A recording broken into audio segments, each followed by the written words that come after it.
Here's a question for you. Does an overdue lunch bill count as child abuse? A proposed New Jersey law by Assemblywoman Pam Lampett would bar school districts from reporting parents to the state for abuse or neglect when their child has an overdue student lunch bill. Some districts serve children with overdue lunch bills tuna or peanut butter and jelly sandwiches until their account is in good standing. Districts have the right to refuse students any lunch if their account is overdue. Department of Children and Families says the state has a statute that defines child abuse or neglect, but owing money to the school does not qualify as abuse or neglect.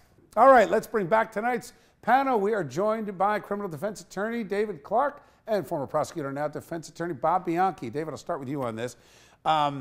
It doesn't seem that we need a new law if the Department of Families is already saying this is not abuse. To the extent that a law will make it clear that your child being poor isn't a crime or a neglect in and of itself, then that new law could help, because you don't want kids to go to the one place they should be able to be treated equally, school, and then suddenly be treated unequally and given a lesser lunch. So right away, David's talking class warfare. Bob, let me go to you and ask you, if parents have a pattern of not paying the bill and the kids are going hungry, that there could be something wrong at home. Why not give the schools the power to at least look into something? Yeah, that's a really good point, Bill. But I think what this legislation is trying to say is that the mere fact that can't afford the bill doesn't mean the kids aren't being fed. But to your point, the law also says if you believe that they're malnourished or not being fed at home, that could be an area of neglect. And let's not forget the legal terminology. Neglect means an impairment of the physical well-being, mental or emotional well-being of that child.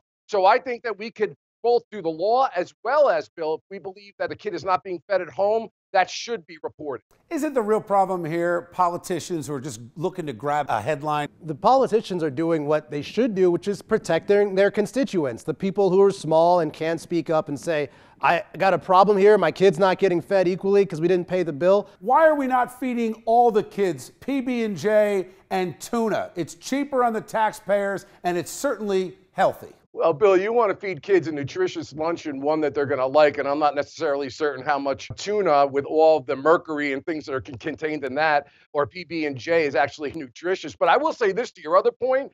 Trust me, as the head prosecutor of a county, do politicians pander to the public to pass laws that we later have to deal with that are ridiculous? Answer, YES. All right, we're going to leave it right there. Thanks, Bob. Thanks, David.